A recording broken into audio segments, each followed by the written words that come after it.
In today's video, I wanted to go through and discuss all of Kaye's quests for the Imperial cult in the Elder Scrolls 3, Morrowind. His 5 quests are all part of the overarching questline for the guild. First things first, in order to begin, the player has to enlist in the faction. You need to speak with one of 11 listed members. Each one can either be found at one of Vvardenfell's Imperial outposts or in a main city/town. By paying 50 septims, the guild dues, the player is welcomed with open arms into the cult. As for what the faction preaches, they worship the 9 divines and aim to spread the word of the gods. Their objective is to share the blessings of those deities across the land. They also have their own set of special quests and tasks that certain members need to carry out. Some involve fighting, others involve gathering samples, and a select few involve collecting donations. Members of the cult will say that those who join the guild have intentions of becoming priests and clerics, those who aid the less fortunate and needy. Once the player is a member of the faction, they'll be granted the rank of layman, and your work can officially begin.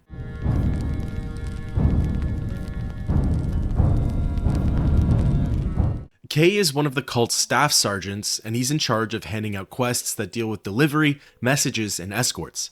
Like the other quest givers for the faction, he can be found in the main chamber of the Imperial chapels at Ebonheart.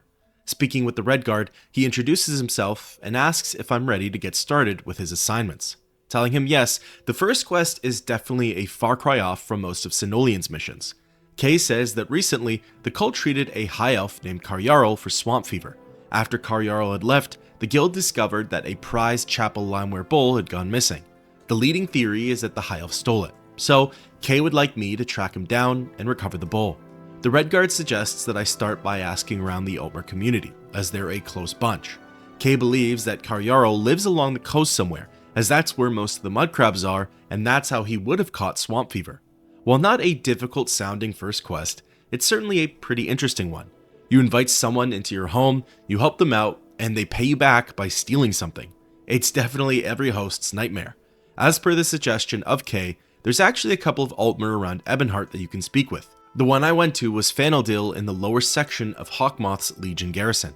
Since he's also a healer, I figured we had some sort of connection with one another, and he'd really open up to me because of that. Well, not really. He was just the first high elf that I found, but asking about Karyarl, Fanildil was really helpful. He tells me that the suspect lives in Narmok and gives me exact instructions on how to get there. After a few boat rides, I was in the Bitter Coast, and what's more, the thief Karyarl is actually standing right in front of the docks. You can't miss him. Speaking with the Altmer, he's pretty defensive in his opening line. He admits to being treated for swamp fever in Ebonheart, but denies any involvement in stealing the Limeware bowl. From there, he ends the conversation, and there isn't any more dialogue that can be explored. If this was one of the first quests that the players embarked on, you might be sort of stumped. How else could you proceed from here? Well, if you've been around the block a few times, you'd know that when someone refuses to talk about a missing item, you have to rummage through their belongings. Karyarl's house is directly in front of him, again just beside the docks. It's secured by a level 20 lock and is considered trespassing if you're caught breaking in. For my case, I was so close to being undetected, but some nosy person in Narmok laid eyes on me and the guards came running. However, if you're having trouble gaining access into the home, this may not be the worst play, as the fine is only 5 gold and the door is unlocked after that. The alternative is pickpocketing Karyarl for the key and gaining entrance that way, so there's a great deal of sneak involved regardless. Entering the Altmer's home, I began to look around the room for the bowl. In a barrel beside his dining table, I managed to find the chapel's prized piece. So I guess Karyarl's a liar and a thief. With the value of the bowl being placed at 1,000 gold, the story starts to make more sense. This wooden shack isn't the best, and if he finds a buyer for the bowl, he can maybe move to a place like Seydanin, or if he's lucky, Saran. Bowl in hand, I recalled to the guild and reported to Kaye. As a reward, the trader gives me 200 gold pieces and 3 scrolls of divine intervention. Obviously, I'm already good on the spell, but those scrolls can really come in handy for newer players. With that, thus ends the quest, Missing Limeware.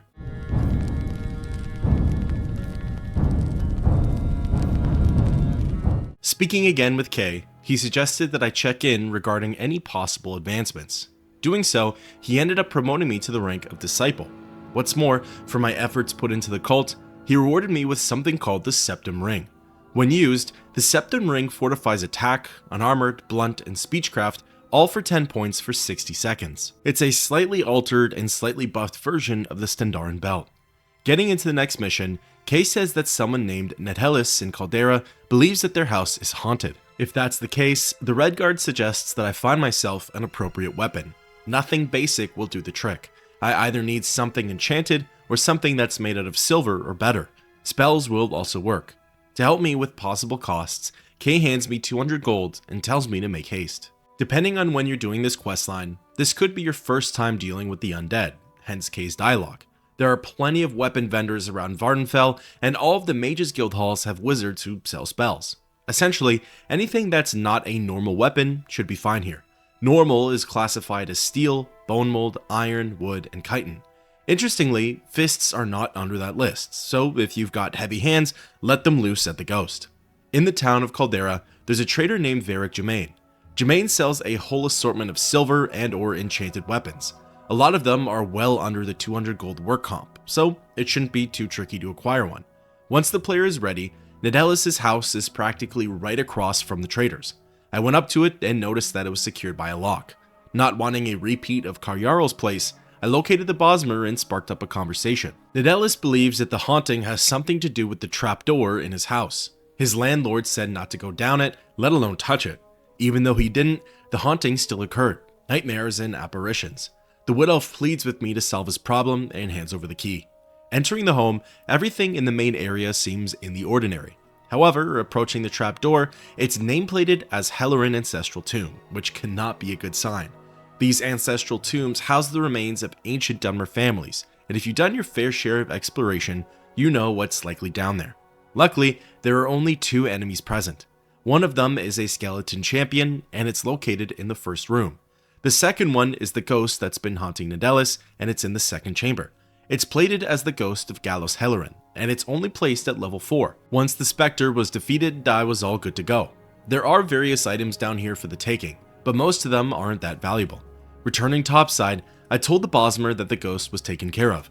He expresses his gratitude and remarks that he can finally get a good night's sleep. Recalling to Ebonheart, I reported my success to Kaye. As a reward, the Red Guard gifted me 2 scrolls of Golnara's Eye Maze. These scrolls grant the user with anywhere from 25 to 75% chameleon for 60 seconds. With that, thus ends the quest, The Haunting.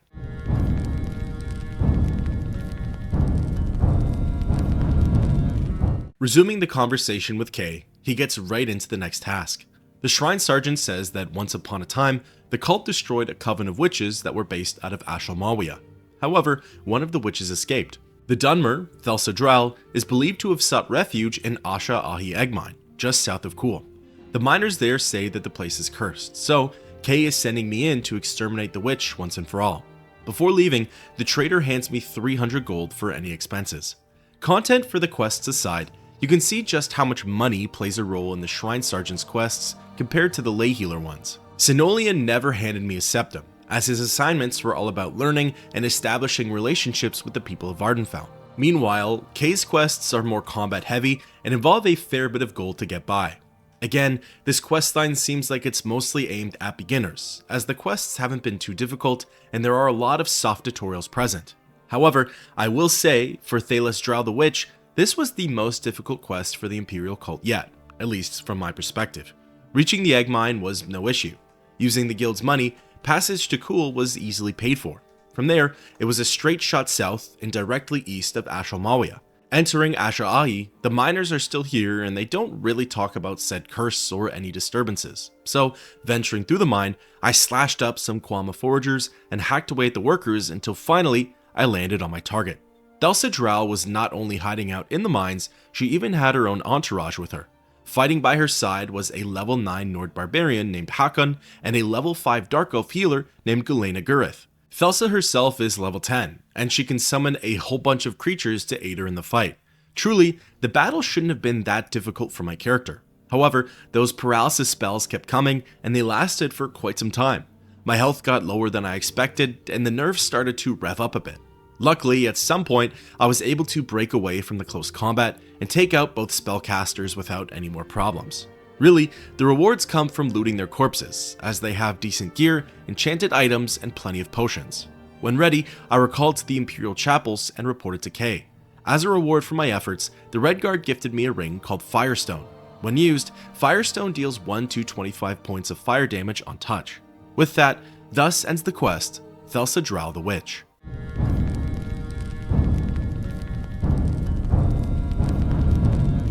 Speaking again with Kaye, he got right into the next mission. The Shrine Sergeant tells me that a couple of years ago, a member of the guild named Linus Eulis disappeared. Eulis was an acolyte out on a mission that was beyond his skill level. Lalatia Varian, the oracle of the faction, sent him out knowing that he wasn't ready. He kept begging for the job though, and his disappearance weighs heavy on her conscience. While the cult is doubtful he's still alive, they'd like his belongings recovered. Linus was carrying something called the Silver Staff of Shaming, as well as some other essential Imperial cult gear, like the Stendaran belt and the Marin amulet. Lalatia had a vision regarding the staff. She, quote, saw it lying in the land of burning rock, under the shadow of the Mountain of Fear. This was translated to be Mount Cand, and it's believed that the staff could be found somewhere where the setting sun or rising sun hits it. As a last piece of help, Kaye gives me a Detect Enchantment ring, so that way I'll be able to locate the staff a little bit easier. Well, I'll be honest, this one was a bit of a doozy for me. Getting to Mount Cand itself wasn't really an issue. Since it's not marked on the map, it could be a little difficult for newer players to get to. However, if you make your way to Molag Mar, there are road signs that lead you straight to the mountain. It's best to be careful around here though, as there can be some pretty powerful enemies lurking on the pathways. Once I was at the entrance of the Mount Cand caverns, that's when I was a little stumped on the rest of the instructions. The staff was somewhere where the sun could hit it at its lowest points during the day. To me, that meant it was atop one of the higher points in the region. Where exactly though was the real question. At the same time, under the shadow of the Mountain of Fear could also mean that it's at the base of Mount Cand, so that was a bit of a throw-off too. There were plenty of tall hills and peaks that could have been the spot, and there were also a bunch of valleys and pits that could have been it as well. Plus, I didn't really know how to use the Detect Enchantment ring. I'd cast the spell, but nothing would happen. I later learned that any enchantment items would show up on the map as blue circles, but as of that moment I was in the dark. Honestly, I only lucked out through exploration. Atop the entrance of Mount Cand caverns, placed in between a den of rocks, I spotted the skeleton of Eulis. On his remains, he had all three items: the staff, the belt, and the amulet. The Staff of Shaming damages the target's willpower and intelligence for 5 to 12 points for 1 second. While this quest ended up taking me around 15 minutes to complete, if you know where the skeleton is or know how to use the enchantment, it can probably take you less than 5. With all of the gear in hand, I recalled to the Imperial chapels and reported to Kaye. The Red Guard took the belt and the amulet, so that they can be passed on to a new lay servant. As for the staff, the trader insisted that I keep it, as it can probably be useful to me. Plus, as a little bonus, Kaye gifted me something called a Restoration Shirt, citing that it will keep me fresh during exercise. When used, the shirt fortifies fatigue for 1 to 10 points for 5 seconds. With that, thus ends the quest, the Silver Staff of Shaming.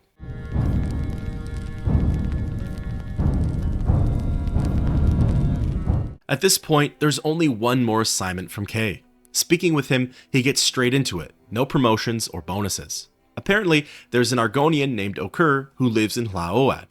Okur, a follower of the Nine, has been visited by the ghost of a murder victim. The victim has some unfinished business in the realm of the living, and unfortunately, the village's guards are unable to help. So, Kaye wants me to go and see what can be done for Okur and the ghost. Having the spirit laid to rest likely involves seeking justice of some kind. So far, Kaye's quests have been a mishmash of things. As per the job description, there's sort of been deliveries, but the other 2 tasks have been lacking. I haven't delivered any messages to anyone, and I certainly haven't escorted anyone anywhere. Furthermore, there's been a lot of occult hunting, so to speak. Spirits and witches, which I suppose are the cult's problems, because they're the antithesis of the 9 divines, or maybe the people who called it in are worshippers of the 9, I'm not sure. But regardless, it's safe to say that it's a little more eventful than Sinolian's story arc. In any case, back to the task at hand, once I reached Hlaoad, I located Okur's hut and spoke with the Argonian. She thanked me for coming and detailed what's been happening. The restless spirit of someone named Juliel Omin has been visiting her. Omin was killed by a group of smugglers, and they took her amulet. Juliel can't find peace until the 4 smugglers are dead and her amulet has been returned to her husband. This is where Okur asks me to venture into the cave of Ysamsi, which is just south of here, in order to defeat the bandits and retrieve the jewelry. All things considered, it's not the most complicated task. Yasamsi really is right by the village, and going on inside, I was already met with 2 out of the 4 smugglers pretty much right away. Dudley is a level 12 Redguard warrior, and he fights using a steel longsword. Accompanying him is Thurvam Dralis. Dralis is a level 13 Dark Elf battle mage, and he relies on magic to fight. As of this moment, these would be the strongest opponents for Kaye's questline that the player needs to tussle with. Fortunately, Yasamsi is pretty small, and it doesn't take too long to get to the remaining 2 smugglers. Larissa Sturgius is a level 13 Imperial warrior, and he fights using a steel claymore. Then lastly, there's the unofficial leader of the gang, Ralos Othrenim. Ralos is a level 16 Dark Elf assassin, and he fights using a steel jinx sword. What's nice is that apart from the first 2 baddies, it's possible to pull the last 2 separately, leading to a much easier fight. On Ralos' body, he has Juliel Omin's amulet. Before leaving, I highly recommend looting the containers in the cave. Smuggler dens are always chock full of valuable items, like enchanted gear, gems, soul gems, and even straight up gold.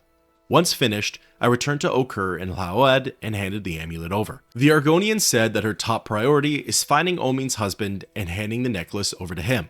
With the smugglers dead, Juliel's spirit can finally be put to rest. With that taken care of, I recalled to Ebonheart and reported to Kaye one last time. As a reward for my efforts, he gifted me 3 scrolls: the Scroll of Hellfire, the Scroll of Summon Flame Atronach, and the Scroll of the 5th Barrier. Also, the Redguard told me that was it for the Shrine Sergeant quests. He's got no other assignments and suggests that I ask elsewhere for work. He thinks that I should try the Almoners or even Lalatia's Oracle quests. For those who are unaware, the scrolls that Kaye gave me are actually very useful when in a bind.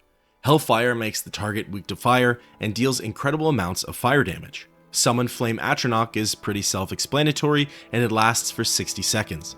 Then, the 5th Barrier adds shield for 25 points for 30 seconds on self. With that, thus ends the quest, Restless Spirit, and that concludes the Shrine Sergeant assignments. Even though there were only 5 quests from Kaye, they were certainly different from a lot of the other ones in the Imperial cult.